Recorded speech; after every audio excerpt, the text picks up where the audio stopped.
We're back with Unforgettable Conversations. Today we have a very special guest, the one, the only, Young Quicks. Hey. How you doing, brother? And I'm good, bro. Thank you for having me. No, it's awesome that I feel like you took the time to give me the opportunity to get you on here. No, thank you. Thank you. I mean, to me, it's an opportunity to be heard by new ears, so I always appreciate any platform, so thank you, brother. Yeah. So for a lot of the fans that actually watch the show, they might not know who you are. So can you kind of like give us a little bit of a rundown of who Young Quicks is? Yeah, man. My real name, let's start with my real name. My real name is Arnoldo Torres. I was born and raised in, I was born in Ventura at the Ventura Hospital, but I was raised in Oxnard, you know what I'm saying? And this is where I've been my whole life. This is where this is what motivates me, my city, my people, my family. But I started real young. My first dream was to be a professional soccer player. No way. Yeah, that was my first dream. But I guess it didn't seem realistic to me. At that time, I felt like either you had to be, I guess, wealthy enough to go to because I wanted to play in the Mexican soccer league. So in my mind, I don't know why I thought your parents had to have money to send you to a school in Mexico to go. You know what I'm saying? Right, shebang, and try out and go to their school and facilities. And I never able to do this, so it became unrealistic at a very young age. But luckily, I met music and I've been on a mission ever since. So going with that I guess dream of becoming a soccer player, like professional soccer player at that, did you, I mean, I don't want to be mean, but were you good at it? I mean, from what the stories I hear, and the trophies that my mom has back home, Okay, so you had proof. Yeah, there was proof, I mean, I was always small in stature, so I think a lot of people have underestimated in everything that I do, but somehow I've been talented in everything that I've done, which is ironic, and I'm not the type to really like talk about like, I'm like brag about myself, that's why when you ask me, I'm like, I don't really, the stories I hear are like, I have videos of my family talking about how good I was, and Gotcha. And to me that's pretty cool because I don't really talk to them about that stuff, Was there something that like deterred you away from like even pursuing that further? Yeah. There's a story. We actually have it documented. Not the actual physical story, but my family speaking about it. The story is that when I was young, like around 13 years old, right before I met music, I was a top scorer of my league right here in Oxnard. There was a league. I believe it was a Colonia Soccer League or something like that.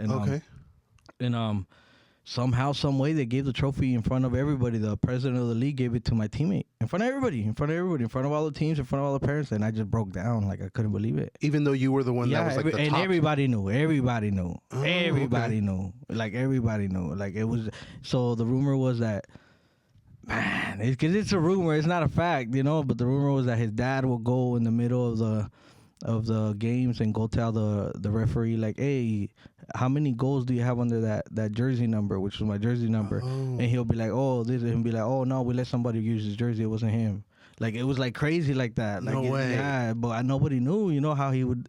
And his son got the trophy, which is ironic. So I believe it was maybe somewhat true, And I guess I just never wanted to play again because I gave up after that, like for a couple years. Then I tried like 2 years later, and it was never the same.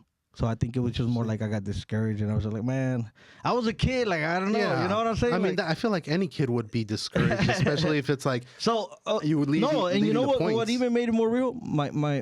My coach had a banquet with the families and everybody, and in front of that kid, he gave me a trophy to try to make it up in front of him, in front of everybody. So they knew they were in the wrong. Yeah, everybody knew. That's what I'm saying. It was like, so I think ever since then, I said, man, F soccer, Besides of not having money part, Yeah. So your family, is it just you, or is it do you have siblings? Man, my dad was, I don't want to say a gigolo. He got married twice. My dad had 8 kids. I have 3 old. Okay, I have four older sisters. One of them same mom, same dad, but 3 are from the same dad, and I believe they're all still here too, local, And okay. And then, but me and my mom and my dad is 5 of us, including 5 of me. you. Okay. Yeah. And you're like the middle, second oldest. Okay. Did any of them also have like that dream of becoming a soccer player? Yeah, I believe so. Oh, yeah? I believe so. Yeah, but I think maybe. I mean, one of them still plays. One of them still really? plays. Yeah, Juanito. He's good. He's actually good, you know. Shout out to him. But I think he doesn't do it to think he's going to be a pro anymore, you know. Okay. Yeah, he has a regular job. And okay. I see what you mean. But he just does it recreationally. Yeah, recreationally, and he's actually good. But I think maybe, I don't want to say it did, but maybe me going through something and me not, you know, because I feel like as far as the stories I've heard, like my brother wanted to be good because I was good. Does that make sense? Yeah. You know what I'm saying? So like maybe. So like you were the motivation for him. I guess. Yeah. I guess. You know, I never realized it until I hear him now because he recently VC Star did an interview on me and in there he says that I'm one of his motivators, and that's crazy, you know, because I don't ask him those things. Right. So that's pretty cool. But it's kind of cool to see that, like, because I have a younger brother as well, and I'm not saying that I'm his motivation or role model to him. You are. But in a weird way, sometimes we are. Like, subconsciously, they're very influenced by the things that we do. So maybe the fact that you're that's you're crazy. like that. You're talking about that because today, earlier I went to go get a haircut, and I guess he was going at the same time. He texted me and say, "Your song's on the radio." I said, "I know, I'm listening to it." You know? Okay, so okay. like I don't know, but I don't tell him like how does it feel. You know, he just tells me, and I'm pretty sure it's cool. You know, because I feel cool. You know, so Gotcha. Yeah. I want to say that you're a second generation Mexican American like myself, right? Yeah, now my parents crossed the border and everything. Okay, you know? yeah. Like, yeah. Where are they originally from? From a little town. I shout them out all the time, even in my music. It's called Santiago, Tangamandapio, Michoacan. But you know. People, you know what? I feel like I've heard that before. I was gonna say, people have heard about it. I don't know. Jaimito el Cartero from Chavo del Ocho. I always shout it out. He'll say, "Oh, my pueblito querido, Tangamandapio." Yeah, but so he has a statue there. No way. Yeah. Oh, that's cool. Yeah, my dad lives there. Oh, okay. And your mom's still? Yeah, she's here in Oxnard. Yeah, okay. She's on tour. I tell everybody she's traveling the world. Hey, I mean, like, once you make it, and that's like the number one thing that everybody has a tendency of doing. It's like supporting their moms afterwards. Right. Which is kind of awesome. Which question was she in support of you of pursuing this career? I don't think so, man. But like, I don't think so as far as what she would say. But her action showed otherwise. Because she still shows up to my listening parties. She still shows up to like if I invite her somewhere, she shows up. She don't care if I'm with the homies. She don't care if I'm with the mayor. She don't care if I'm with radio guys. She don't care if it's a public or private event. If she can, she shows up, you know. And I think, but as far as what she would tell me, like she would be like, man, you gotta get basically a real job. You're not gonna. There's nothing you could do with that, you know. Nobody in my family has done music. Like, nobody in my family has done music. We have no history of it. I don't know. I mean, I know where the idea came from, and I know that I saw other people do it, so I knew that it was real for me. Right. But like, nah. Like, it's still to this day, sometimes she'll be like, maybe now that she knows it's like, okay, this is what he's known for. This is what he does. This is like, and she goes to me in public places, and people ask me for pictures or whatever.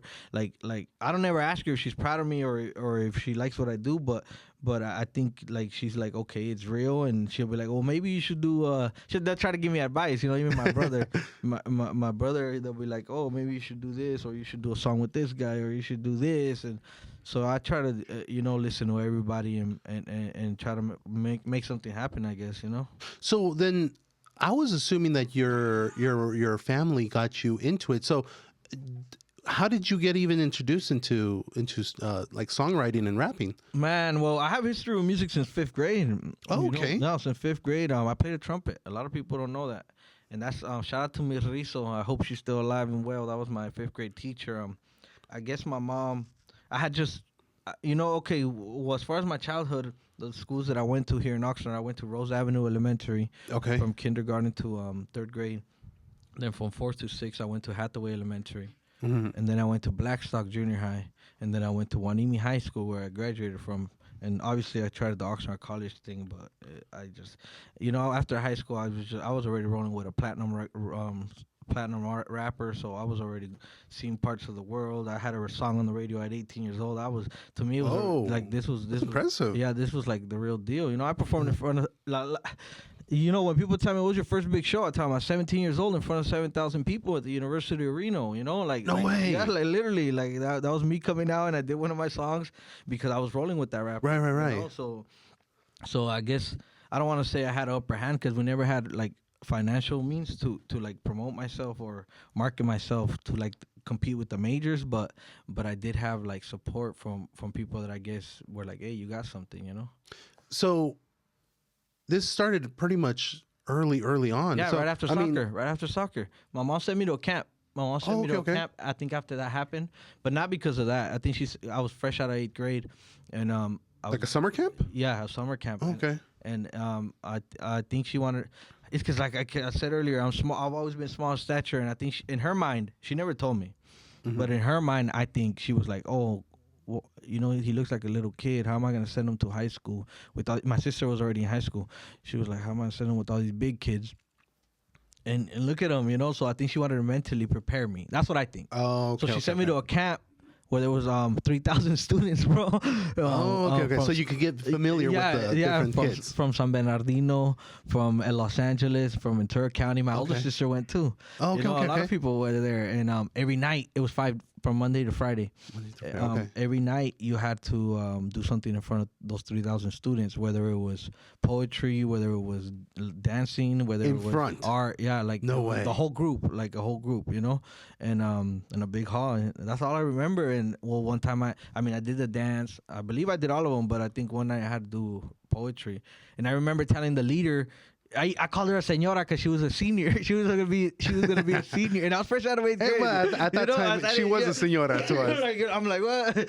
I was like, señora, I don't think I could do this. You know, I never rhymed in my life. I've never, you know. And when I think of poetry, I think you have to rhyme. You know.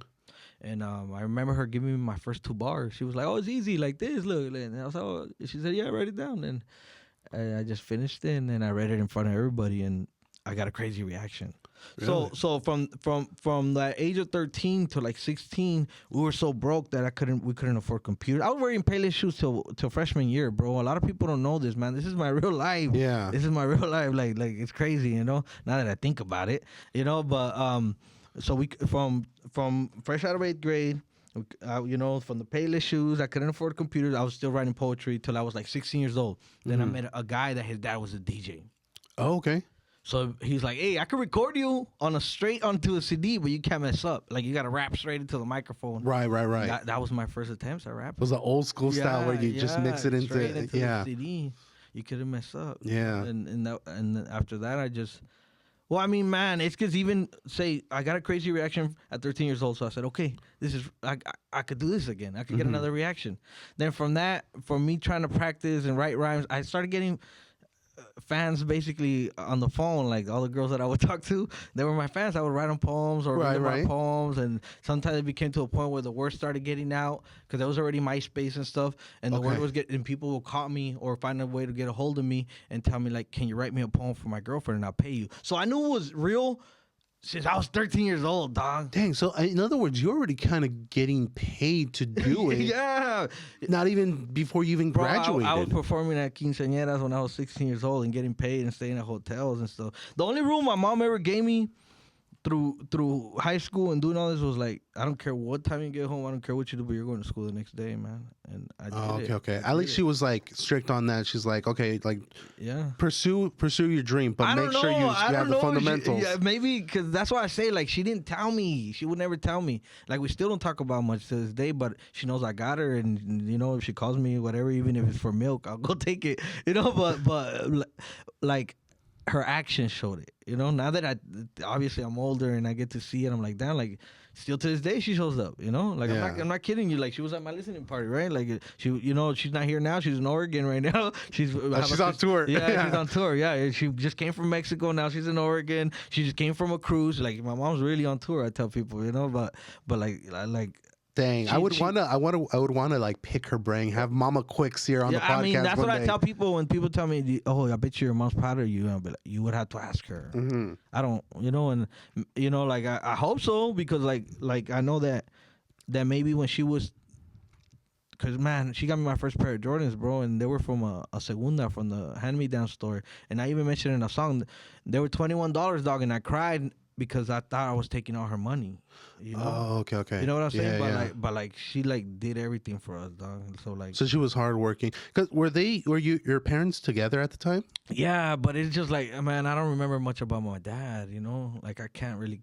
Like he was always off working or what? Yeah. Oh, okay, yeah. I mean, I feel like a lot of second generation Mexican Americans, they have a tendency of like dad's always working, mom is either supporting us or also working as well. So like most of the time we're getting the babysitter that we're more familiar with or something like that. Yeah, well, my mom was the babysitter. My mom responded to the kids. Sometimes I have like not señoras obviously, but like people like adults already. They'll be like, "Hey man, your mom used to babysit." I'll be like, that's great. Yeah, she babysitted like hundreds of kids, man, hundreds of kids. My mom never had a job that I saw where she clocked in or responded to anybody else, and I never saw her sell any drugs, but I saw her do everything else. Like I saw her sell Avon.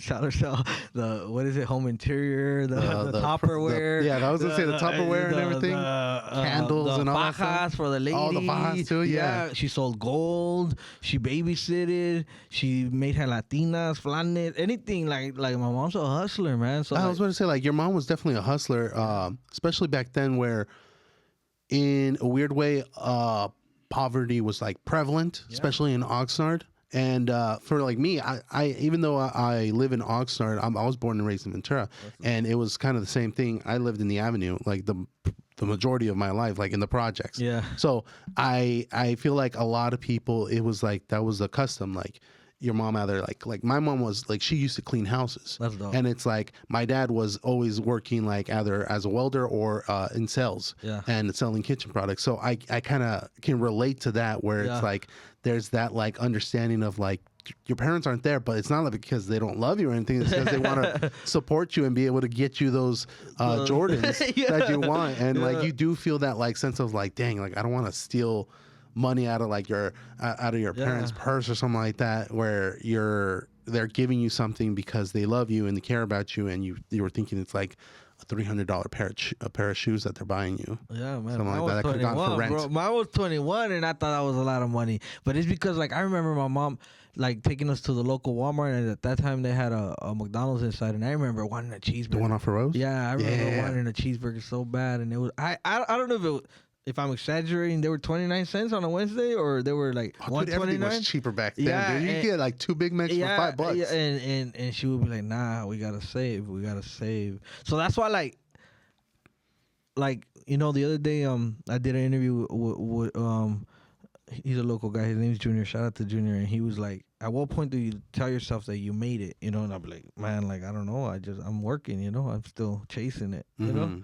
I guess because I don't see because I feel like I haven't been able to like, yeah, my dad's retired and stuff, but I didn't retire him. You know, he worked all his life and stuff. Right. And my mom still, maybe that's just her mentality, because I feel like she don't need to work or do nothing, but she's still out trying. Like if she could go make $1, she'll do it, which is it's crazy to me, you know. Yeah, you can't take that out of them. Yeah. You know, but my brother still works, my other brother still works, my sister still works, and I guess I don't feel like I've been able to tell them like, hey, I got it. You know, like I'm still working. You know what I'm saying? So yeah. So it's still a mission to me, but he's like, man, like, look, you know, like you went from not being able to afford a cheeseburger to now basically doing songs with McDonald's and giving out McDonald's for free. And I'm like, yeah, you're right. You know? So you said that you went to Oxnard College. Yeah. And even though you were pursuing this already career as a songwriter and entertainer, and did you have like a backup plan, or like, why did you decide to go to college? I wanted to go to college for business because I obviously, you know, I had an LLC already. Oh, okay. That's what I'm saying, man, bro. Like, I had a song at 18. I was rolling with the platinum. Okay, if I was rolling with the platinum rapper, he had already sold like 3 million copies. I did the big show where, you know, had my first experience talking on the radio. Then after that, when I ended up by myself, independent again. But Daddy Yankee's publicist picked me up. No way. Yeah, she flew me to Miami, gave me a management deal, put me on Gordo y la Flaca. No way. This is all like as a teenager. Yeah, this is the real. Dang. Crazy, bro. I was on AOL. I was like, they had an article on Daddy Yankee, and I was right under it because that was her pitch. She was like, "Oh, you want Daddy Yankee, but you gotta help me with this kid," you know. And she was doing everything she could, and so like, Bro, since 13, I'm telling you that this you were already on the grind. You got that same gene from your mom, that hustler mentality. And still to this day, dog. Like that's why I do it nonstop, huh?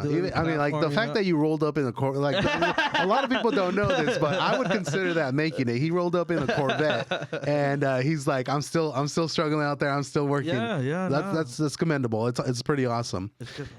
The one thing I wanted to ask you is, I feel like like how you mentioned that early on, you got in front of like 3,000 kids and spoke in public. Yeah.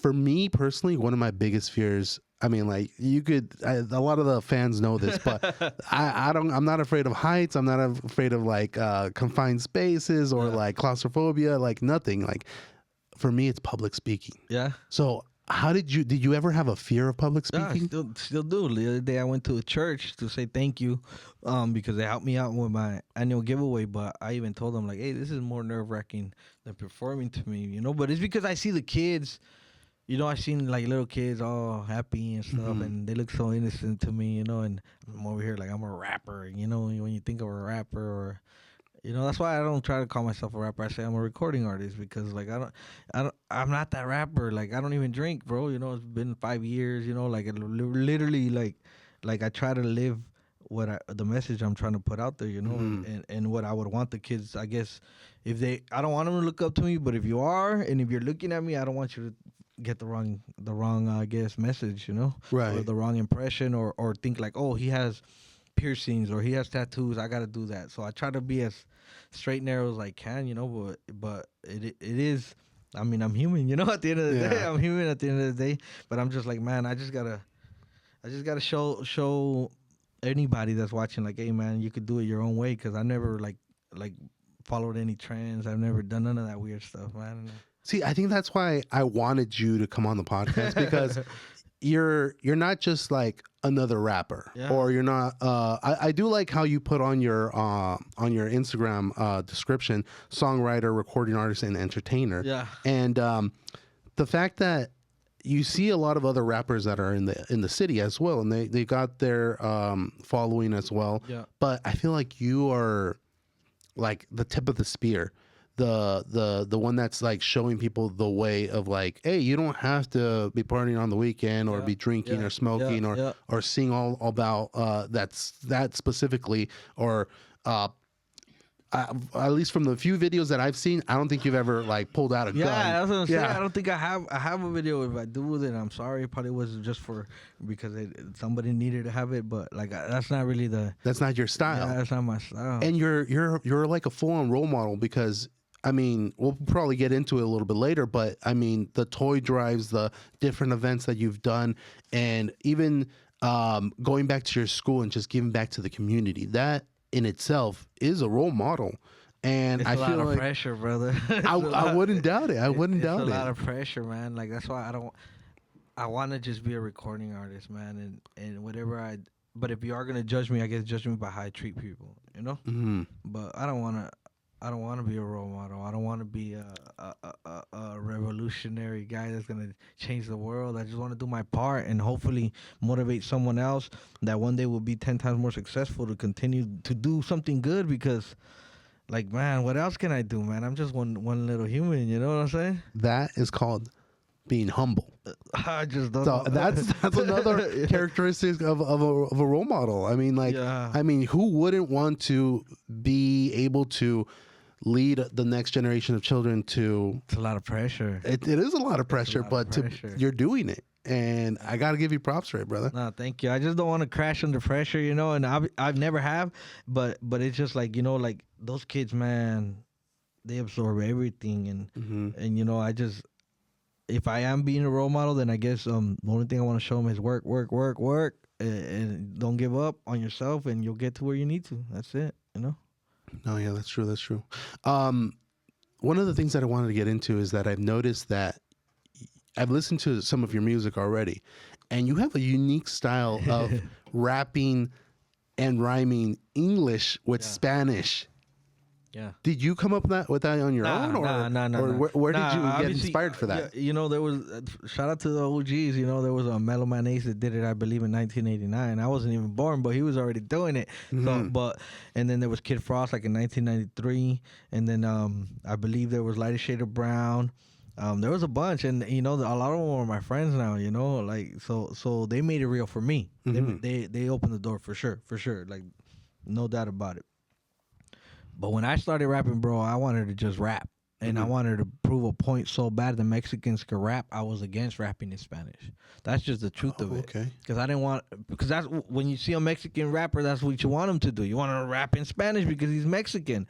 And I was just like that makes no sense. Like, I want to be like Eminem, you know? I want to be, and he's not black, you know what I'm saying? So if he could do it, I could do it. Right. You know what I'm saying? Like, at that time, there was like battle rappers. Like, there was a guy named Jin, I believe, and he was Asian, and he was rapping in English. He wasn't rapping in Asian, you know what I'm saying? And people were respecting it, so I just wanted us to be respected, if that makes sense. Right, yeah. And I was like, nah,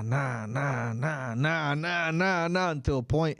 Obviously, I was growing, and people were like, "Hey, man!" Like, now I think it was me going. I went to Mexico too, and you know, and having family coming over here too, and they were like, "Hey, man! Like, we like what you're doing, but we don't know. We don't understand it. We don't know what you're saying." So I just said, like, "Well, if I could rap good in one language, let me show I can rap good in two." Right. You know? Yeah. And I just started, like, it's been like probably like 10 years since I started already rapping that.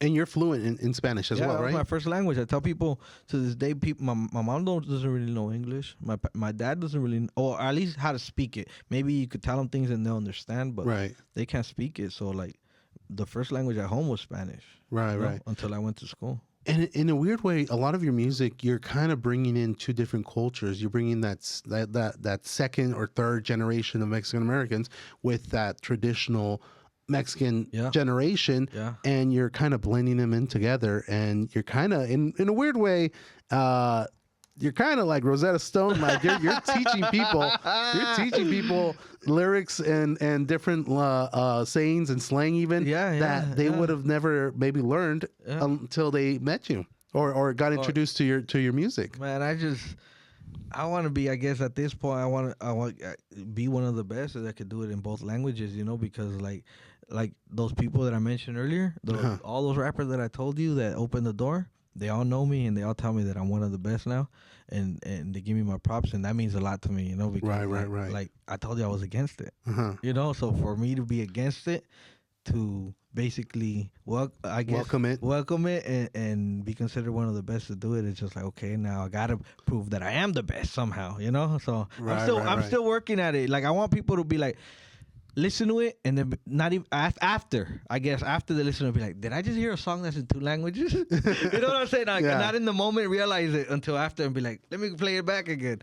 You know, I guess that's the reaction I need now, because people will be like, damn, like when they hear, they'll be like, bro, I didn't even notice you, but I know that I was in Spanish, you know, and I'll be like, ah. The little Spanish that they do know, they're gonna be rapping from your songs. Yeah, that'd be cool, right? Yeah, that would be pretty cool. Now, these rappers that helped you out, that opened, I guess, that were like the gatekeepers that helped you out in your start.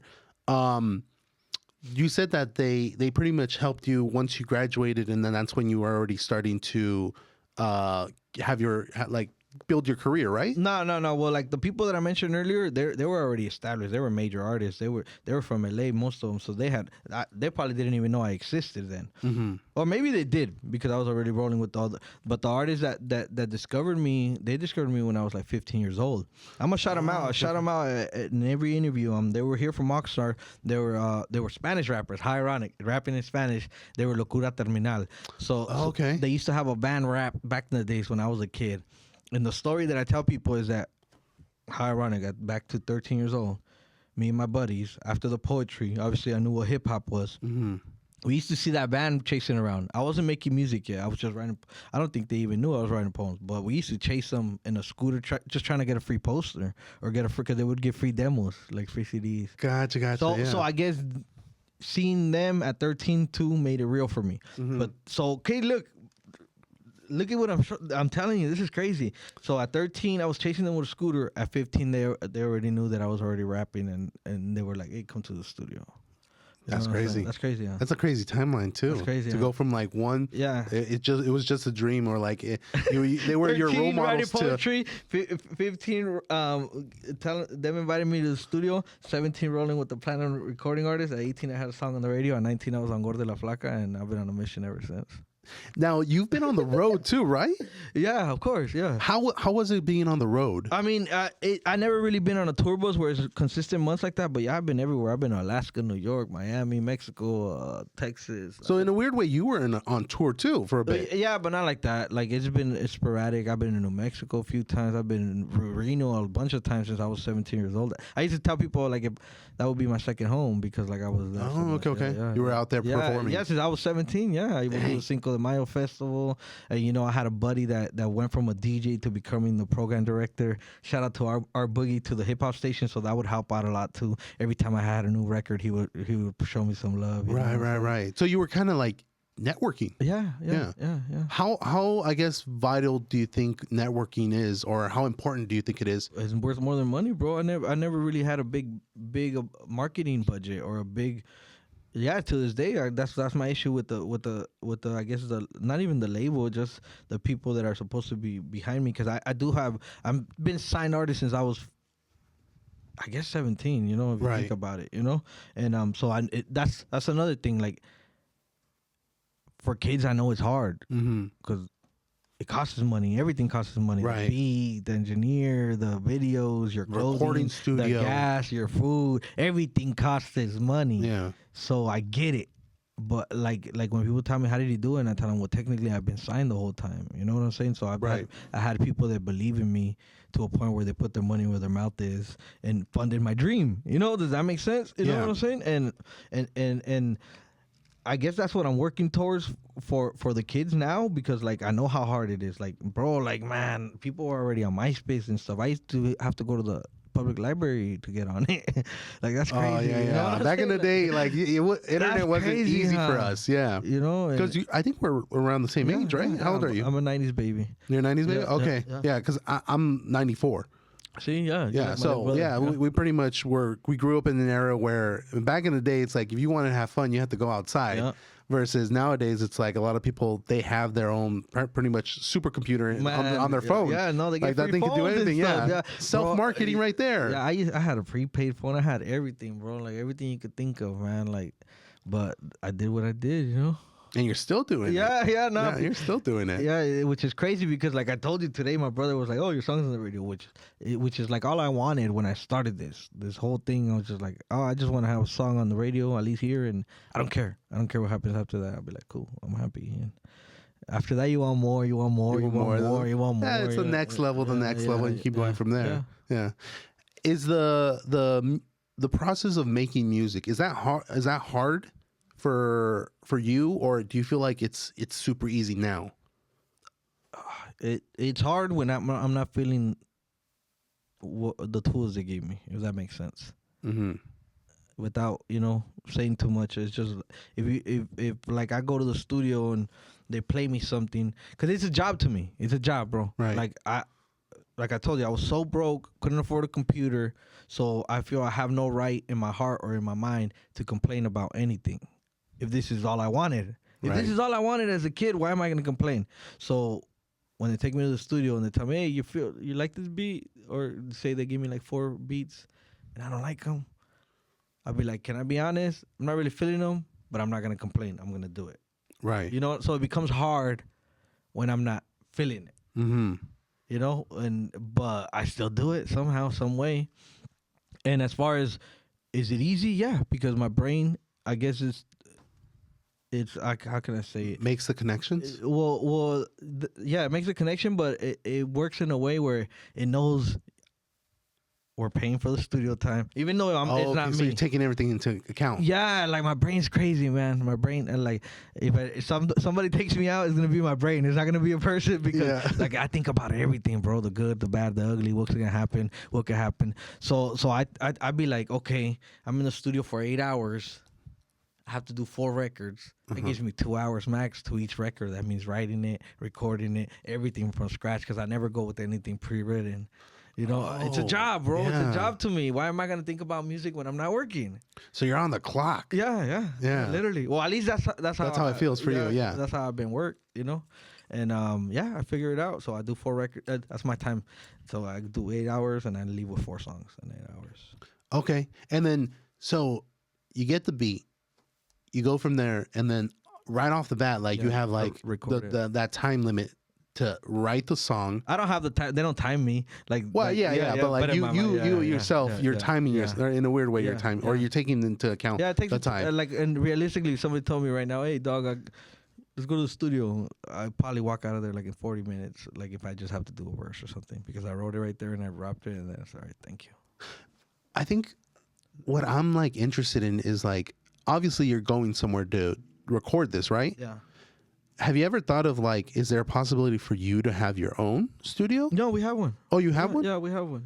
Yeah, but it's just, But either way, it's money out of your pocket that's like going into it for the beats and everything else. Yeah, well, everything costs still, even that, because I don't really like to record myself. So even if I have to bring in an engineer, I have to pay them for their time. Yeah, everything costs it, bro. Everything costs money, like, it's crazy, man. It's crazy, and a lot of people aren't willing to do stuff for free, especially when they think you got it and you're doing it, and they're charging you premium. Yeah, but like a lot of the things that I do, at least here locally, I don't really ask nobody for money, because like, to me, it's not fair. Like, how am I gonna take money from people here and then try to give back to the same people here? But that's just me. That's just how I think. You know what I'm saying? That's just how I think. Sense. So like I try to, like, whatever money I do make, it's like from other places, but sometimes obviously you do have to, But as far as like the people here, like even like somebody that wants just a shout out on Instagram, I try, man. I try because I know what it's like, So for someone that wants to, I guess, become a songwriter, you don't have to give me any numbers specifically, but how much does it cost to even create a song? It depends, man. It depends who you're working with, the production. Sometimes it could be hundreds, sometimes it could be thousands. It depends. It depends. Right. It depends, But like when I started, and I've always had people to believe, even before I had people to back me financially, I had enough people to believe in me that it was an investment. Like they would make the beats, I would do the writing, and then we would try to like get the deal. You know what I'm saying? Yeah, because I was gonna say, like, you were 17. Yeah. Obviously, a 17-year-old doesn't have thousands of dollars to drop for. So from 15 to 17, I had people that I had basically a producer that had his own studio equipment. He would make me the beats, and I would record everything. Right. So I've had original music since I was a kid, man. Whoa, like a lot of people were doing mixtape stuff, like rapping on other people's beats. I never did that. Like a cover. I never did that, dog. I never did that. Never had to. Because you had that connection, you were able to make your original music. Yeah, that's crazy. I never thought about that. And now when I do it, just for fun. Like I have a couple records that I've done, and I say, oh, well, maybe one day I'll put a mixtape together, and I'll put just so people could hear me on maybe their favorite song, Right. But like, nah, I don't have the need to, man. Gotcha. Dang. Okay, so then, if you're spending, even now, possibly hundreds to thousands of dollars for a song, or like how you released your History Repeats album. Yeah. There's technically no guarantee that it's gonna hit, right? You have no. That's what I tell people. The whole build up, man. Alfonso's here with me. He was helping me put up posters at McDonald's, everywhere we could to promote this thing, because we did a lot of legwork. And I did a pre-listening party before it even came out, because I wanted to make sure I had a good product, and I wanted to present it to everybody. Like I had Columbia Records there. I had Peter Gray from Columbia Records there. I had the mayor there. I had Mambo from Q95. I had Big Bear. I've had everybody, bro. Like I had the owner of the soccer team.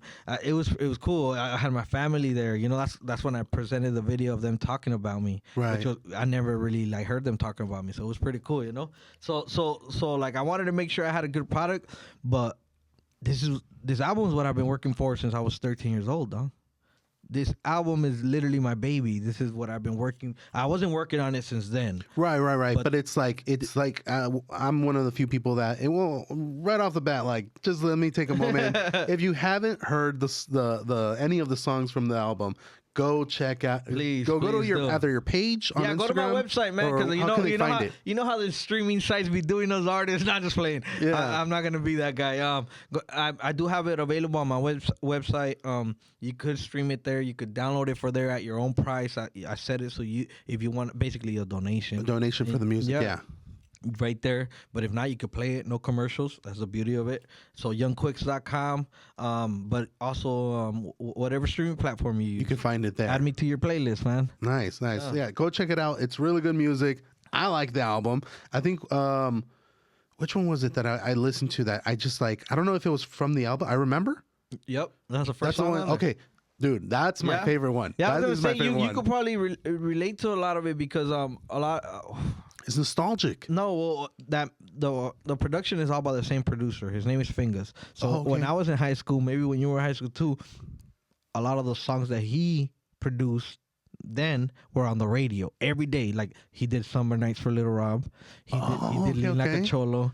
He did the Superman for Brown Boy. He did all those songs. He was the producer. He was the producer and the guy singing on them. So when I was in high school, before I even met him, before I had a song on the radio, in my mind, I felt I was already rapping, so I felt like I need to do a song with them. This is my whole album, bro. This is what I'm saying. That's like, wild. This is all I wanted since a kid, dog. Yeah. You know, that's wild to be able to like, okay, listening to music as a kid to you were the music that's coming out. That's why it's called History Repeats, bro. Dang, that's awesome. And you know who's on it too? Baby Bash, who had a big song. Yeah, I saw when that I was growing up. Yeah, Brown Boy, which is Superman, the song that I just mentioned, and Fingers, of course, which he did all of it. Did all of them, yeah. Yeah, he's actually on my Oxnard song, which is probably people say that's my hit song, you know, because it's been on the radio almost 2 years every day. I keep hearing it, and I keep like seeing the repost of it on Instagram and whatnot. And I wanted to ask you also about that one because what got you the inspiration to even like sing that one? Man, it wasn't my idea. No, I'm as honest as I could be, man.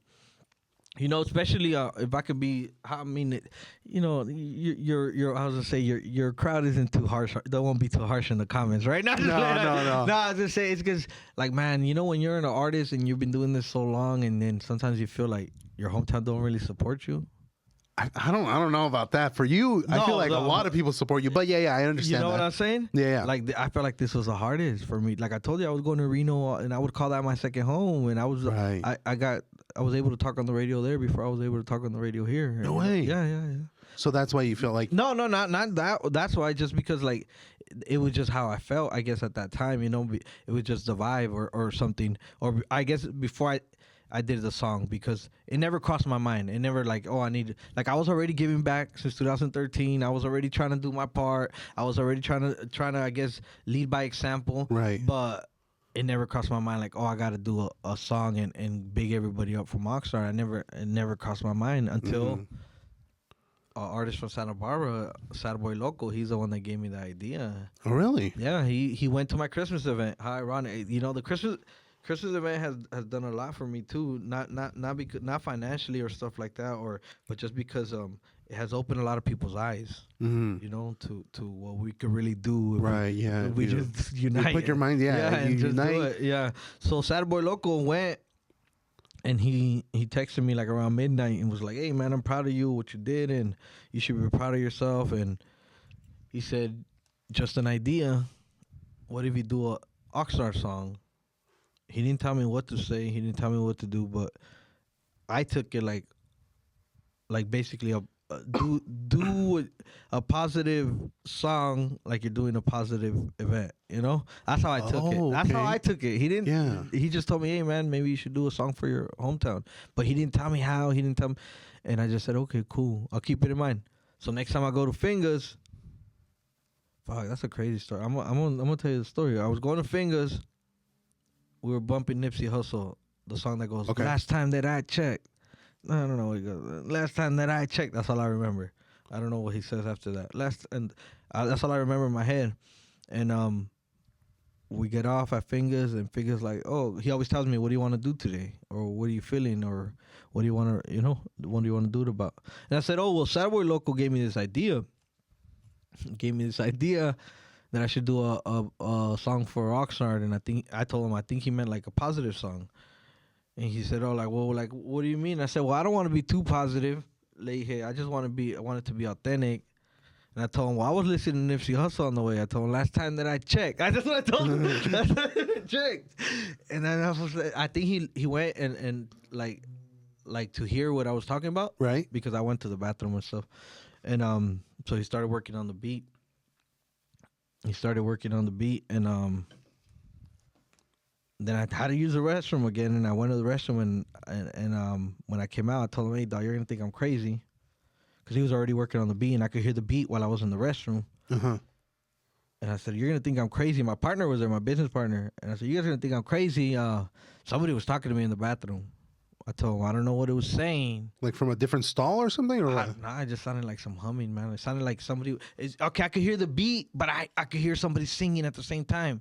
Oh, okay. But there was no one in the bathroom. No, Gotcha. obviously, and I couldn't tell what it was saying, but I could hear a melody, and it was like talking to me, and it sounded like kind of like Nate Dogg to me. I don't know. So I came out and I told him, "Hey, dog, you're gonna think I'm crazy," but somebody was talking to me, and I told him what I'm telling you. I told him it kind of sounded like Nate Dogg, and it was going like this, and then he looked at me, and he said, "All right, I think I know what you're talking about." He said, "Try to come up with some words for it." Listen to what I'm telling you. So the voice is talking to me in the bathroom, or whatever, the melody tells me to come up. Or first, last time I checked, voice talking to me in the bathroom, or melody, and now he tells me to look up lyrics. Or not to look up lyrics. I'm skipping a step. He tells me to come up with some lyrics for the hook so he could sing it. Right. Because he got the melody in his voice already. He started humming it. And I said, "Yeah, like that. And he said, "All right, let's try to come up with some lyrics." So guess what I do? I go on Google, and I Googled Oxnard slogans. Okay. And the first thing that came up was "Kissed by the sun, hugged by the sea." Oh, But okay. it didn't come out like that yet. Like, how crazy. And I clicked on it, and it was a VC Star article from 1988. No way. Now that I think about it, that's crazy. VC Star article from 1988, and you're going to know why it's crazy right now. 1988 from a lady named Barbara. I don't remember her last name, but I always shout her out. Barbara, shouts out to you. You gave me the first two lines for the Oxnard song, yeah. And we ended up writing it, and Oxnard's been on the radio ever since, man. Well, actually, that song, I did it. I kept it in the vault, and then I did a community event with the local McDonald's on Saviors Road, and on the recap, I called my business partner and I said, "Hey, man, I'm gonna use that." The song wasn't out. Nobody knew I had it. Nobody. I think probably Fernando Vargas, because I shouted him out, and whoever I shouted out, I sent it to them. Because I have the number, and so just so they knew that I shouted them out. But nobody knew that I had that song, and I ended up calling my partner. I said, "I'm gonna use it and just see what happens." This is crazy how my brain works, right? And I used it, and that thing ended up getting like 250,000 views. No way. But listen. Dang, bro. Listen, this is crazy. This is crazy. After I posted it, I don't know if it was the same day or the next day, Mambo calls me from the radio station. Right. He's a program director. A lot of people that don't know, man. No, I know who he is, man. dude. Like, if you guys need a shot, reach out to Mambo, man. And he called me. He was like, I'm trying to get him on the podcast eventually. Yeah, right now he's healing, so he got surgery, right? Yeah. Shout out to Mambo. He called me and he was like, "Hey, dog, that song." I said, "What song?" "That song from your post. What's up with that song?" I said, "Oh, it's for my album. I just wanted to post it." He said, "Nah, dog, like, I need it." And I said, "What do you mean?" It's not. I told him it's not ready. It's like a rough version. I just wanted it. He said, "Nah, send it to me like that. I'm gonna see what I could do." Send it to him, bro. The song's been on the radio since April 2024. What date are we at? December 27. We're almost in New Year's, bro. Every day. Every single day. It was a point where I was getting like 10 spins a day. I was like I don't remember. I think it was probably like top 6 on the whole county, like competing with like Justin Bieber and that, which is crazy because like I told you, all I wanted was to just have a song on the radio, The funny thing is that I remember seeing a post that you put out where this is my brain acting funny, but I thought the mayor, Luis MacArthur, he gave you a medal for the city. Yeah.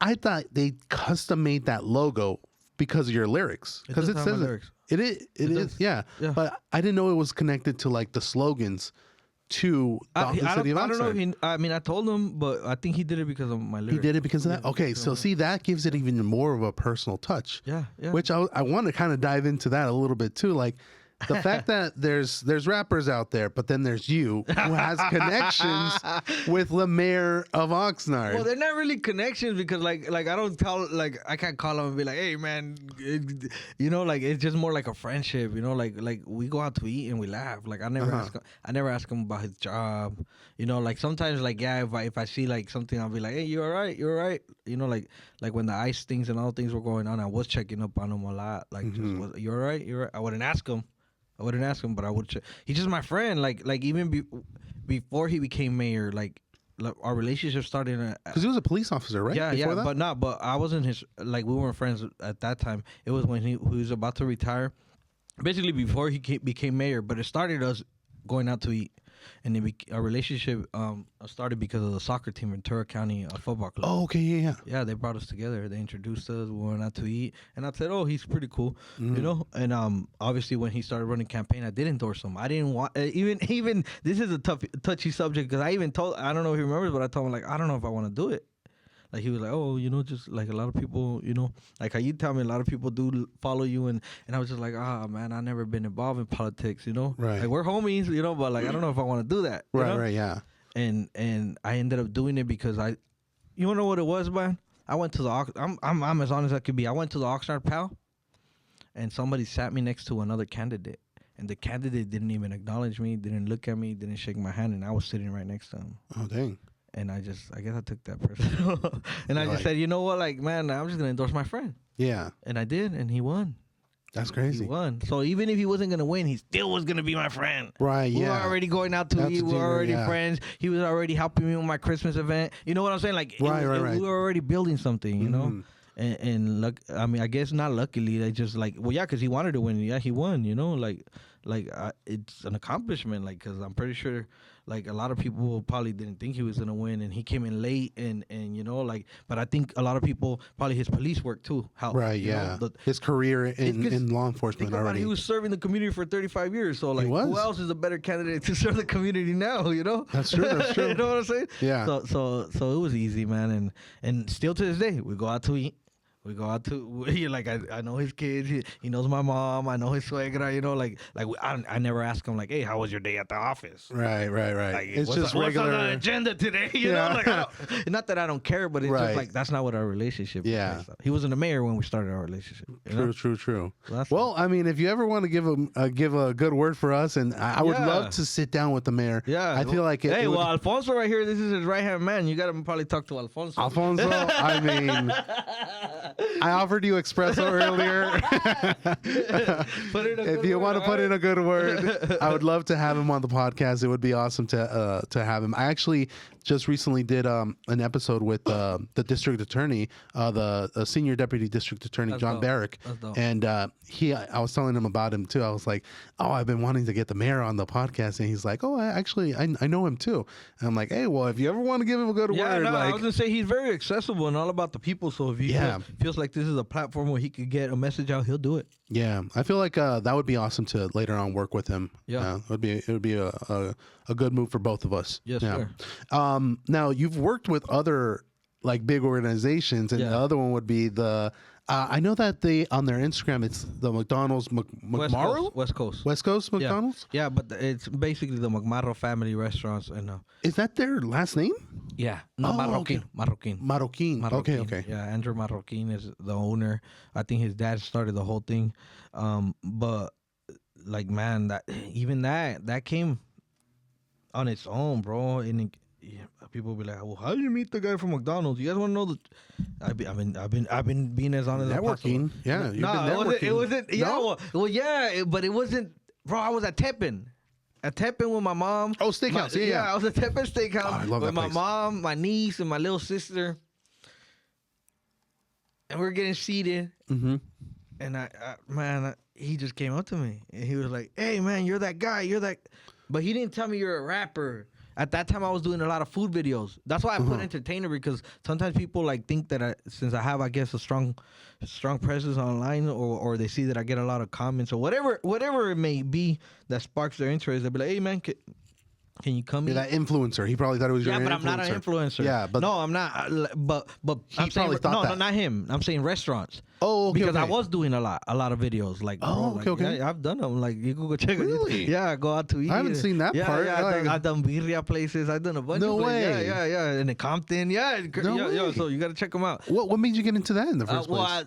Probably from building with other, I guess, at that networking time, connections. Yeah, and that's networking. That came from networking, and a food guy that was very popular. He would reach out to me, and every time he was in Oxnard, he would invite me. So I got to try a lot of like little taco trucks here and stuff, and he would post a lot of it, and I think that helped too because So that guy was a reviewer. Yeah, like I don't know what you would call him, but I guess like a food blogger because like he wouldn't review it. Okay. He would just eat it and post about it. You know, right. He wouldn't tell you if it was good or bad, and if it was bad, I'm pretty sure he wouldn't post it. You know what I'm saying? Right. So, yeah. Like obviously it wasn't a review. It was more like this is what I like. Come, and he would invite me, and I think from that other restaurants would be like, oh well, maybe we should hire this kid, and so I started getting like my own little side gigs, and then the guy from McDonald's came up to me at Tepe and was like, you're that guy that's doing those food videos, and I said, yeah. Oh, okay, yeah. So that's what I'm saying. It wasn't like he came up to me and told me you're a rapper. Like you're a rapper. Yeah, He's like, I seen you. Yeah, he said, doing reviews. I seen you eating. Yeah, and I said, yeah, that's me. He said, oh man, keep in mind I was with my niece, my mom, and my mom be all up in my business. She'd be like, she's like, ¿Quién es? Yeah. And the guy starts telling me, I own 2 McDonald's here, and I said, oh yeah, cool, whatever. I didn't say whatever, but I was like, yeah, cool, because you at that time, man. Bro, that's what I meant. Like, it's like I didn't want to say that Oxnard doesn't support me because obviously I do. It looks like I have everybody behind me, but you know what I'm saying? Like there's still division, and it's plain as view. There's like you said, there's a bunch of other rappers. You know what I'm saying? You get what I'm saying without saying too much. Like it's the truth. So even when people tell me things, bro, I've been let down so much that I'll listen to you. But I don't have no expectations because I don't want to be let down anymore, man. Right. So, like, him telling me, like, I was like, cool. You're like, okay, yeah. Cool. And he said, get my number down and we'll be in contact. Okay. Bro, we're, like, homies now, dog. Yeah. Like literally, like, he calls me, I answer. I call him, he answers. He needs something, I need something, and vice versa, And, like even then, he only owned 2 of them, but that same year that we started linking, he was already giving back with me. It was the West Coast one or the one right here off of Oxnard Boulevard? He owned at that time. He only owned the Saviors one. Oh, Saviors. And the one on Pawanimi on Channel Islands by the harbor. Oh, okay. Because now they own that one too. Bro, he owns all of them, all the way from No way. From what is it, Newberry Park to Carpinteria. No way. Yeah, I think he owns like 40 something. Whoa. Yeah, no, this is a real deal. Yeah. So like even him just aligning himself with me or doing any type of collaboration, like that's why I'd be like, man, like it's crazy because like I can't complain, dog. I could complain like, oh, maybe I'm not where I want to be. I'm not the Grammy Award winning rapper I feel like I should be, or like like that's the ultimate goal. Like I want to be like worldwide. I just don't want to be like, if I could help more people and I could do more and use my resources to reach more people, why not? Why not? Yeah. But obviously I'm still limited. Mm-hmm. But even the fact that a person like him is willing to align himself with me just shows me that I got something real. Yeah. What was the first project you guys worked together on? I think my Christmas giveaway, bro. The toy drive. Yeah, my Christmas giveaway. Okay. Giveaway. Yeah. I think the first year he helped me. I want to say 500 Happy Meals. Whoa! So he actually sent out a good amount of support your way. Yeah, he comes out. And I don't know if people are up to date with my Instagram, but the other day I posted, like, I like authentic stuff. Like, even that's why even Alfonso's here, because I always tell him, like, hey, if you're going to take a picture of me, take it when I'm not even looking, because I don't really, like, I don't like the posing. Yeah, you know what I'm saying? Like, I feel like people can relate to the authentic stuff. So, like, I just feel like that's the only way, like brands like that, like McDonald's, they want to align themselves with authentic things, authentic people, like exactly. So I think he knew, and obviously we've been doing more because like now we like even that now that if I go visit a classroom and I need like say some Happy Meals, like I've done Frank Junior High, I've done Pacifica, I go visit their special needs classrooms all the time. At first I was me going to Domino's Pizza and whatever I could afford and spending the money myself. Right. Now I could just make a phone call and be like, "Hey, brother, you want to help support?" Yeah. And that's awesome. That's crazy, huh? Yeah, that is pretty crazy. Speaking about the toy drive, how did that even come to like be in the first place? Like, did you just come up with it? That was me trying to be Fernando Vargas, because Fernando Vargas was that to me, if that makes sense. Oh, okay. So back when he was pretty much doing, when he was a champion. What was it? I remember Squires Drive, because I grew up in the projects, bro, and I remember Squires Drive. He would go with a big U-Haul and throw out toys, but I also remember at the church of Guadalupe, and we would line up, and he would give us right, yeah. So I just never forgot that, man. But like I told you, like my first pair of Jordans were from a Segunda. So everything has kind of been handed down to me. Like even my I don't really remember how many, but like our birthday cakes in the beginning were from like the food pantries and stuff. Really? Yeah. So like I know what it felt like to receive something. I didn't see it like obviously I was a kid. I didn't see it like I was poor. I just saw it like, oh, someone's looking out for me. Like right. I don't know. I never been like, oh, I'm poor. I was just like, oh, I'm grateful to receive something. And now you're being able to be that support and be able to give back to the community. I literally started like with 50 toys, though. No way. 50 toys. 50 toys. How long ago was this? 2013. Oh, so you've been doing it every single year since. Every single year. I did a recap before I did this year's event, and I had to go back and to find the picture, and it was like, 2013. I was shopping for toys. Dang. What Big Lots that don't even exist no more. Yeah, they all went out of business. I mean, that goes to show like how long you've been doing it, and then up to this point, I feel like this is probably the biggest one you've done yet, right? I mean, I don't count no more here. Yeah, but yeah. Because I saw some of your posts, and like there must have been thousands of kids there, right? What do you think, Alfonso? Yeah, probably. We had like over 2,000 toys. Dang. Sure. It's kind of crazy because I've done toy drives before, but not like for the podcast or anything. I go to church at Revive Community Church in El Rio, and we do a lot of the toy drives there, and we have different organizations like Toys for Tots and whatnot donate toys, and me and my wife have ran the project before, and I can guarantee you that it is massive amount of pressure, responsibility, having to make calls, trying to figure out where the food and everything's going to come from. Yeah. And to think that you're over here doing it every single year as your own event. Yeah. How do you manage the stress behind that, brother? By calling Alfonso. That's how I did it this year. Alfonso is like your main go-to guy, huh? He was my right-hand man this time, man.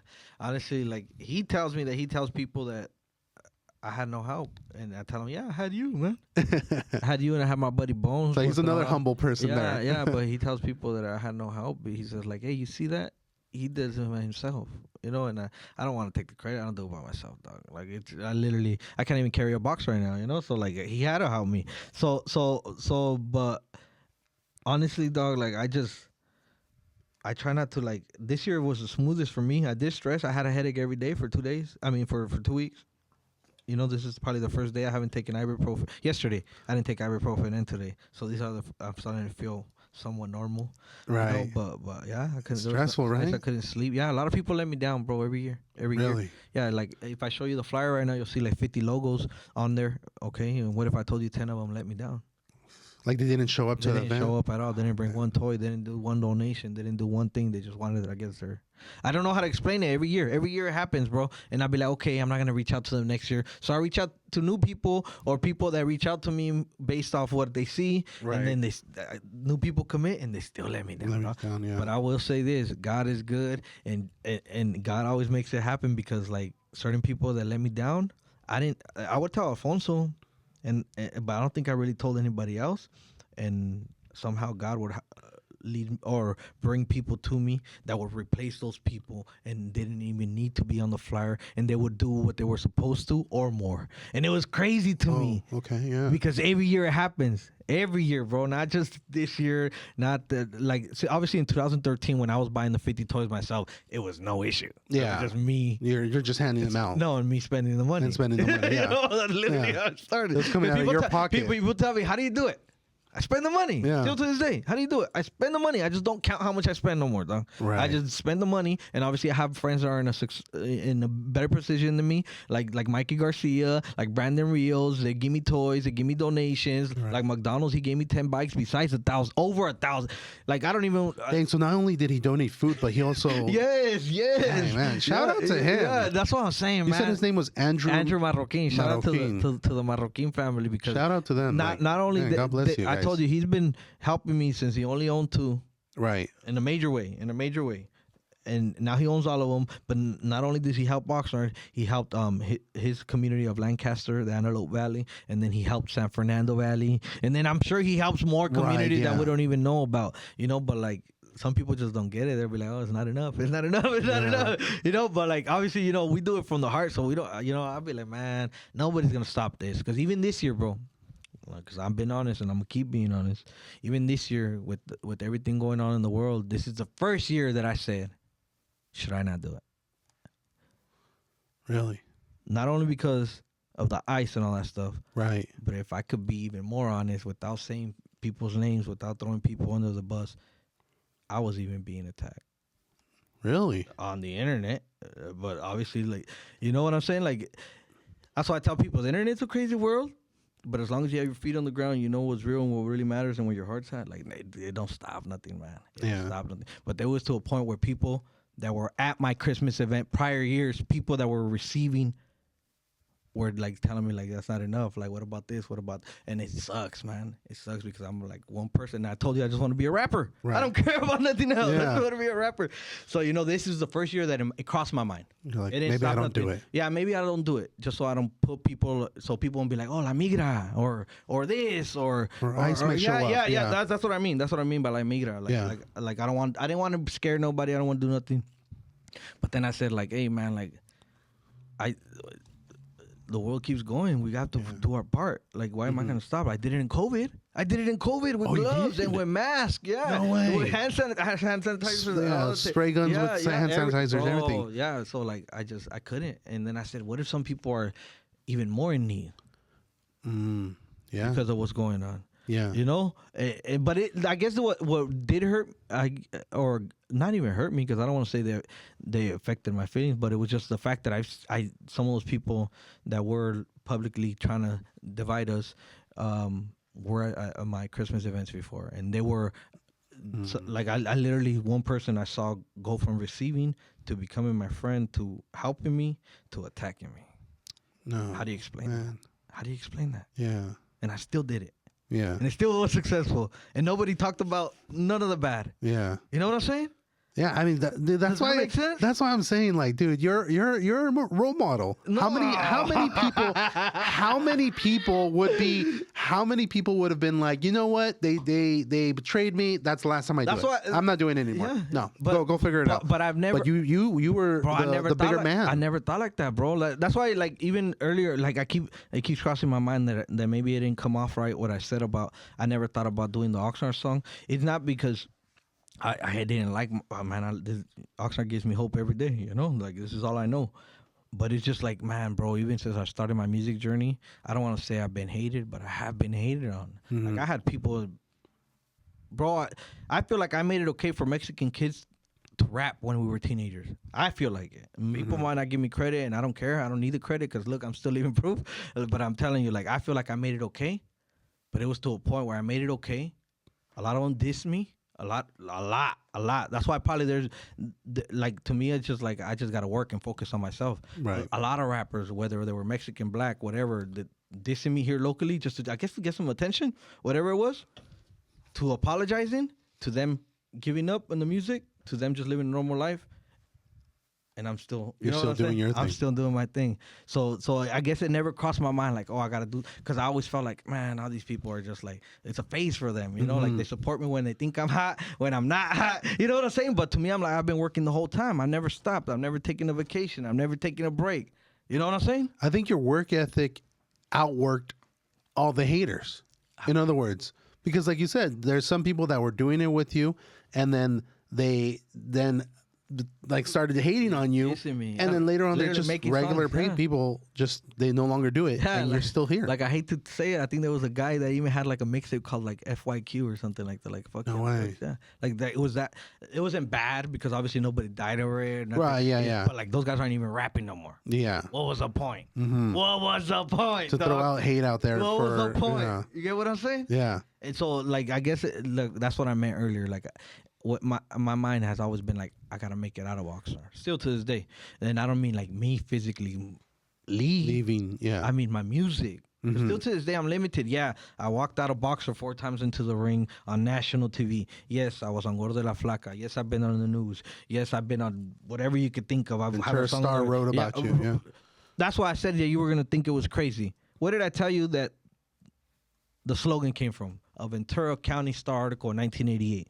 This is why it's crazy. For 5 years before the Oxnard song came out, I swear to God, if I could pull out the emails, I will show you. I was trying to get an article on VC Star for like 5 years straight. No way, really? And then you did. After the Oxnard song came out, but how ironic, like an article from 1988 started everything. History repeats. And I got 2 articles for for one song. Really? How do you explain that, bro? From me chasing them for 5 years to them doing 2 articles on one song, bro, in 1 year. How do you explain that? Who? God's grace. Yeah, that's crazy. That's crazy. I mean, it goes to show that like you're.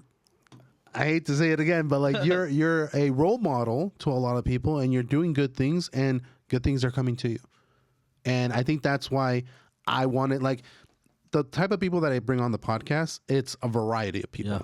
I mean, like we have people that aren't famous at all versus like some people that are in the public figure or just working as public servants. And to bring in a rapper, it seems a little bit weird, but at the same time, it's like, okay, well, that's kind of like the type of, I bring different people and I tell their stories. Like our slogan is, everybody has a story. We just press record. Yeah, that's dope. And by bringing you, I felt like this person isn't really just going to promote himself. He's going to promote good things, which you've been doing. And I feel like that's why I was like, I got to get him on the podcast. There's other rappers, but he's the one that I'm like, that's the guy that I need to bring on the podcast because there's character to you. I just hope the people that are listening appreciate the honesty because I don't need to say a lot of these things or say a lot of the things that I go through because a lot of it I just keep it to myself or I let it out in my inner circle and I tell them, hey, I'm gonna let it out so I don't have to let it out publicly. But like, man, like it's a cold world, man. It's really a cold world, like especially in the music industry, bro. Like one day they're your friend, the next time they're your enemy trying to get or sometimes a foot up on you. Sometimes they've known you for so long, and I think I can't call it, but sometimes I think like people know you for so long, and they see you doing good that maybe they think you don't need their support. If that makes sense, you know? Yeah. Like I think that happens to me a lot. Of people be like, "Oh, he's good. He's already doing it. Look at him.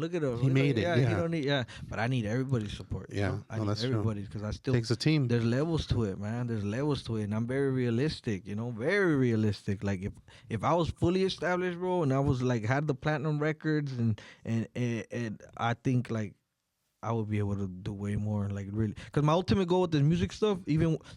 Taking it back to when I was 13, okay, well, I was a little older now because I had to go to high school. But I told one of my freshman teachers, Coach Moody, who's still a teacher at Wanimi High School, I actually told him, because I was so broke and I was doing the poetry and I already wanted to rap and I couldn't afford it. I think out of anger and desperation, I told him, man, I don't know how, but one day I'm going to do a program where for the kids to record it for free. And to this day, I mean, it was just something quick and something that I blurted out to him and to the world, I guess, at that point. But to this day, it's in the back of my mind. And he was at my listening party and telling me he was proud of me and everything. I told him, hey, Coach, don't think I forgot. That's still my ultimate goal. Like, I really, bro, like I want to be I want people to, when they introduce me, to be like platinum selling recording artist, Young Quicks. You know, that's the title I want.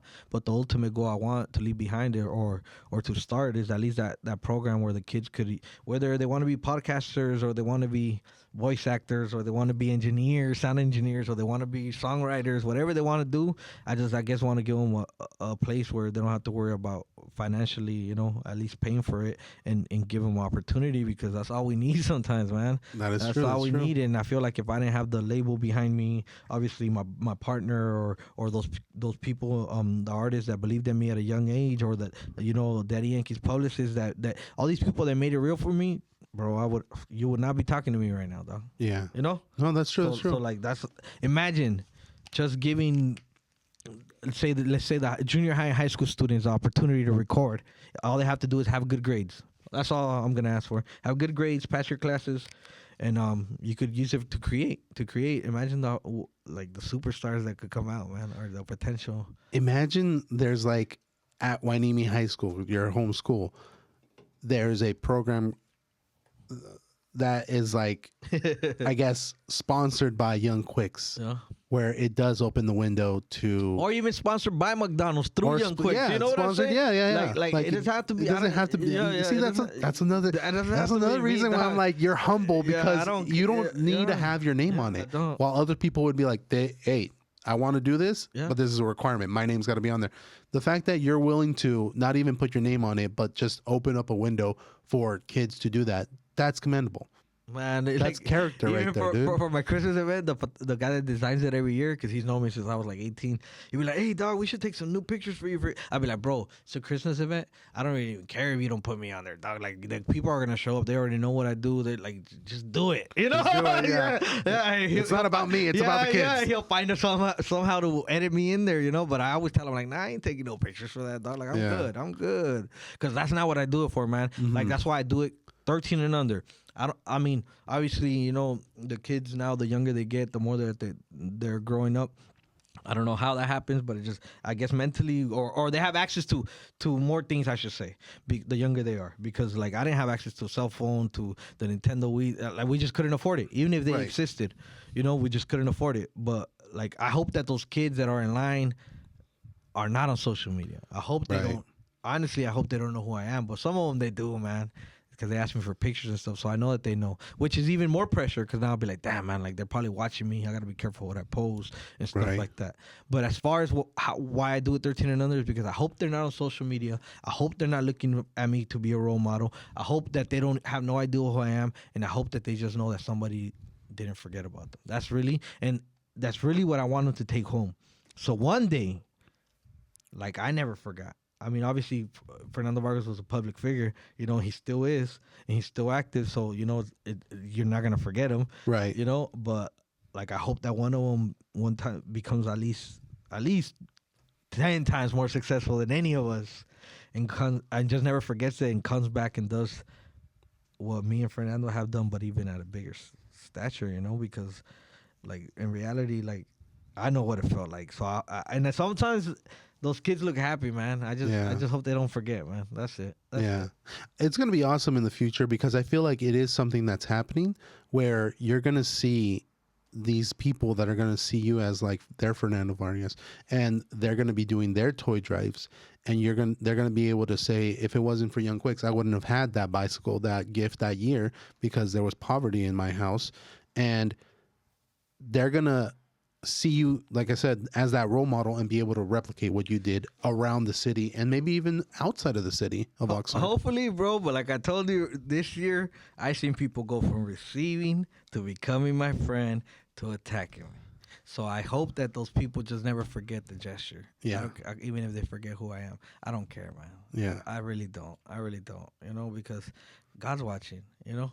Yeah. Like, at the end of it all, if I don't make it here in this life, I want to make it in the next life. As long as you make it in the next one. You know, like, I'm good, man. Like, besides when I get the headaches, I sleep good. You know? Yeah. Your head hits that pillow and you're fine. I'm good, man. Like, I don't, you know, I have no problem looking in the mirror, you know? Like, I have no problem, you know? So, but like I hope that those kids just don't forget the gesture and be like, because it's not me. It's not just me. Like, it's everybody, bro. I got 2 radio stations there. I got two taco people. I got 2 churches. I got 3 high schools: Oxnard High School, Pacifica, Guanini High School, all students combined. I got Kobe Jones, a soccer legend. You know, like it's crazy. I know one of your events you had Danny Treja, right?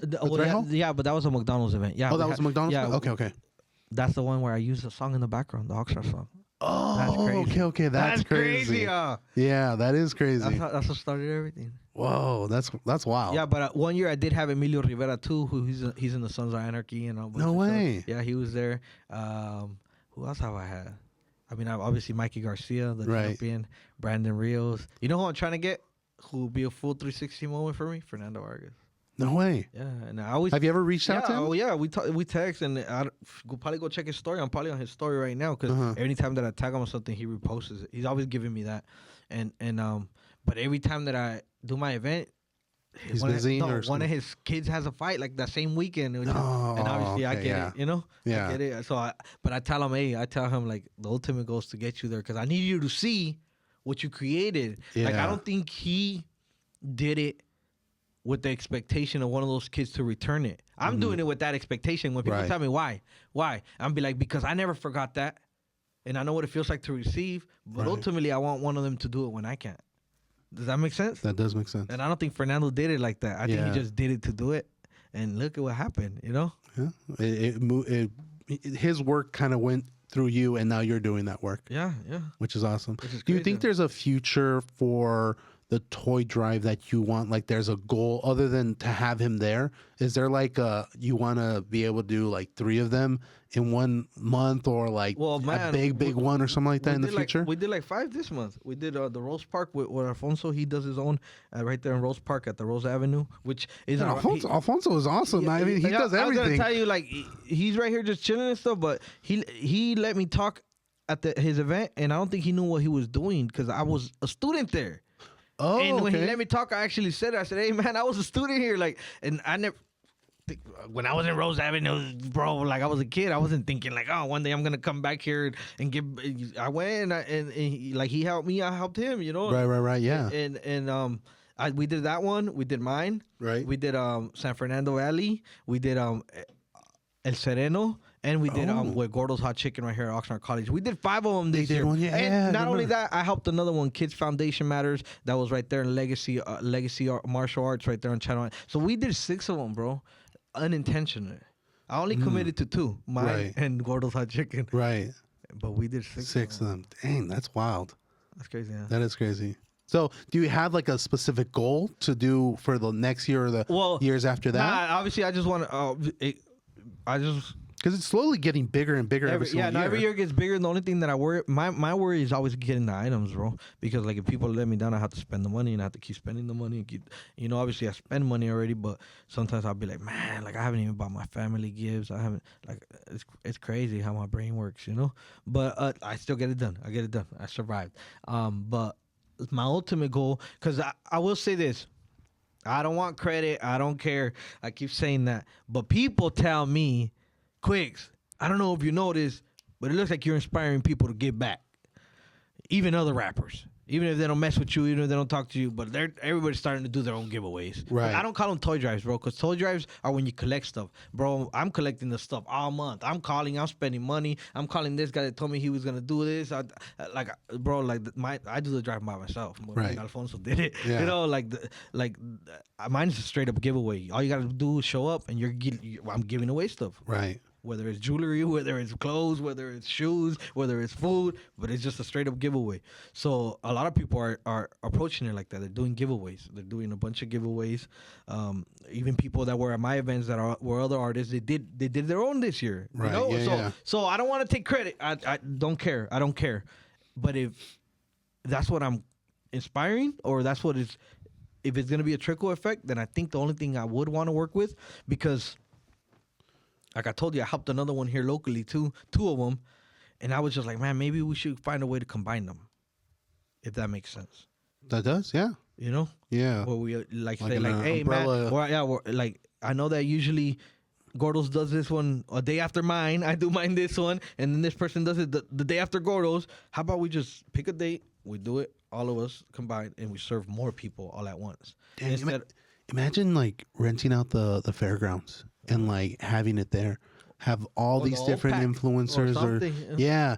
Oxnard, it would have to be in Oxnard, bro. Yeah. Because I was gonna say like Ventura, yeah, it would be over there. So yeah, even a beach, even or some, but yeah, somewhere big enough because obviously you did it at the school, but like somewhere big enough to have all these different groups of people that are volunteering and all the connections that they have to do just a massive one. Yeah, I think that would give be away like 100,000 gifts or something like that. A lot of people, too, they always tell me, "Hey man, instead of you spending the money, bro, I've been offered. Okay, I do it at Wanimi High School because I went there, and because I started my journey there with music, and because I never once, when I started music, said I was gonna do this. It was never crossed my mind. It just happened. Mm-hmm. But I've been offered, basically, I don't want to say money, but they offer me the toys. They'll be like, "Hey, you don't have to spend no money if you do it at my location." Okay. And I'll be like, "Nah, I'd rather spend the money because I'm not gonna feel good about it. It's not gonna." Right. They're not gonna mean the same to me. Mm-hmm. You know what I'm saying? Yeah. So it's been to that point. But I always choose Wanimi because I went there. But I guess the ultimate goal I would want is like, if we could do it, it would have to be at Wanimi, like regardless, because like that's the biggest big enough place too. Yeah, no, but that's what means something to me, you know.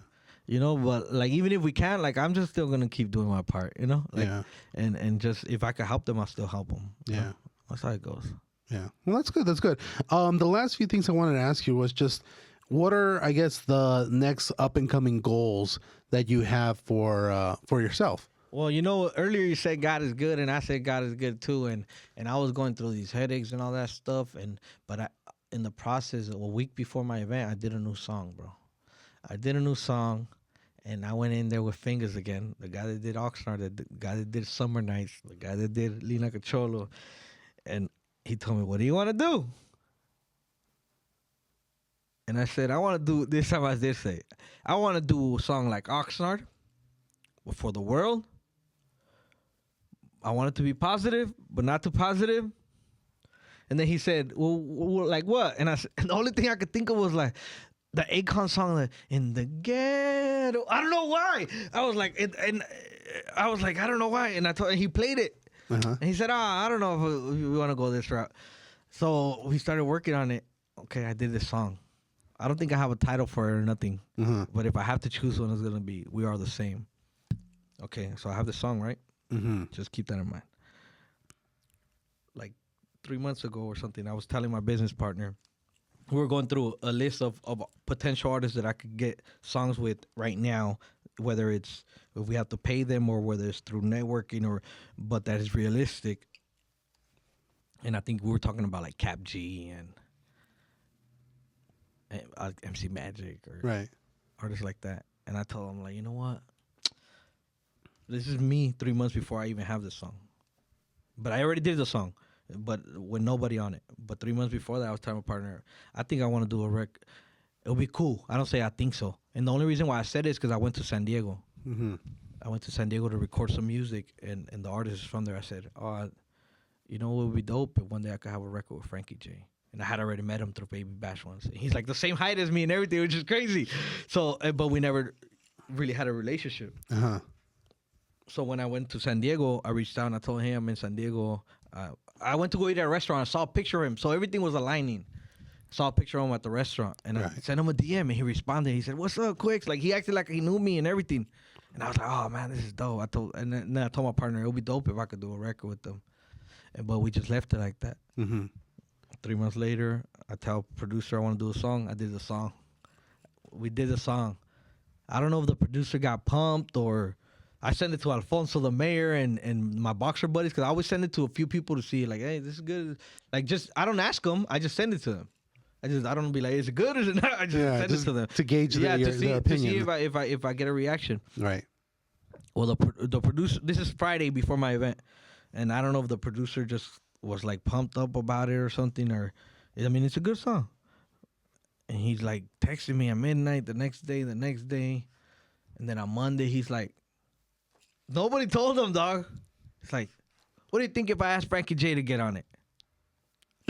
I'm not BSing you. I'm not literally. That's what he said.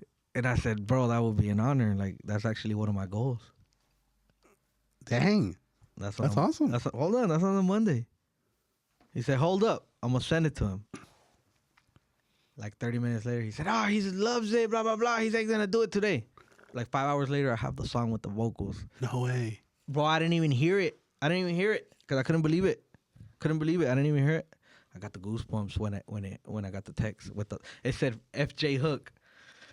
I couldn't believe it. I called my business partner right away. And I told him what I'm telling you now. I told him, hey, dog, I haven't heard the song. I got the text. I don't know, because he was in the group text. I said, I hope you got the text. But I got the goosebumps. I haven't even heard it, I told him. But I told him, I think I'm getting the goosebumps because you remember when I told you that this would... And I told him, look at how it happened. And I told him, that has to be God. I told him. Because he only knows what I go through to make that toy giveaway event happen and everything. Right. And even going to the studio, I had the biggest headache in the studio. I had that migraine that I told you I've been having for 2 weeks. Right. And the producer gave me even pills to take that right there. Yeah. Like to get rid of the pain and stuff. And I made that song that ended up having, now I have a song with Frankie J. You're the first place where I say it. I played it at my event because I wanted to show I told them, hey, man, I did this song for you guys. Mm-hmm. Because I did it thinking about everybody. It's called We Are the Same. Or if I had to choose a title, it's going to be called We Are the Same. Yeah. And I have a song with Frankie J now, dog. And Hey. I remember watching him on MTV. Like literally when I was growing up. Like I'm not, you know, he's the guy that sings Sugar Sugar with Baby Bash. He has a song Obsession. Not only that, if you go far back, he was in Cumbia Kings, man, with Selena and them, man. He was like the real deal. That's awesome, though. He's the real deal. So this still hasn't come out. No, I just did it. I just did it like 2 weeks ago. Yeah. And you're planning on releasing this like way later on. You were asking me about what's in store. The future goals. Yeah. And like one of them just already happened. So I guess I'm speaking for the future. I hope the people enjoy it, you know, because I did it with everybody in mind. Literally. Like I didn't think just about Oxnard. I thought about everybody, you know, and. To me, it sounds like a FIFA song, like a straight World Cup. Like really, that's what it sounds like to me. Yeah, I mean, it depends. A lot of people can't see, but Alfonso's over here. He's like, yeah, it does. Yeah, no, just you know, I'm excited because that's another goal, and it just I don't want to say it just came down to me, but if you really the way that I'm explaining to you, it really just came down through a text and like that, like you know, I don't have his phone number. Like I thanked him and he responded and he said, hey man, that's a powerful record. And I told him I'm forever in debt with you because like they don't need to do stuff for me. Right.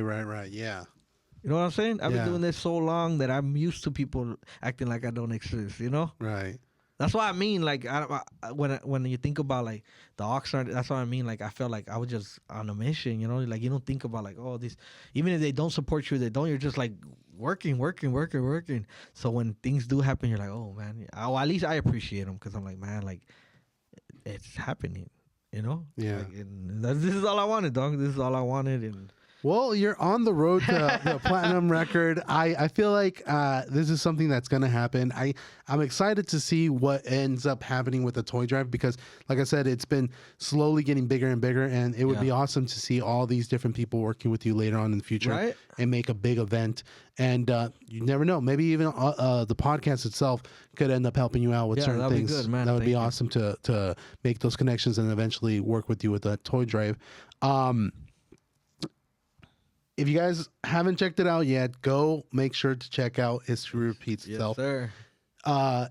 Any like maybe Instagram handle that you want to give anybody so that they could find you? Yeah, maybe your website as well. Yeah, go to my website for sure, youngquicks.com or the official youngquicks.com. It's gonna take you to the same place. Whatever's easier for you. Everything's spelled normal, no fancy spelling. My Instagram, the same thing, Young Quicks. If you know how to spell Young and you know how to spell Quicks, you're going to find me anywhere. Or just a simple Google search. I think if you type it, it gives you all my information, my bio, everything. So just, check me out, man. Because, like, honestly, the more I grow, the more I could do. Like, I'm very limited, bro. Very limited. But obviously, you know, having the good looks and as far as in the industry and having certain connections and relationships, it does help and allows more people to, I guess, look at me and be like, oh, maybe we should attach ourselves to him. Mm-hmm. You know, even if I know it's temporary, even if whatever it is, like I welcome everybody in, man. I'm not that dude. But I am very realistic. You know, like, and if there's something that I have to tell you, I'll tell you because that's just how I am. You know. Well, like I said, you're a man of high character. You're a role model, and I wish nothing but the best for you, brother. I need to get a bunch of shit that says I am not a role model. I am not a role model. That's gonna be your slogan. Yeah. Sure, Nah, thank you. Well, man. Young Quicks, thank you for coming on the podcast, and we'll pretty much close out with that. Yeah, appreciate you guys. All right, thank you.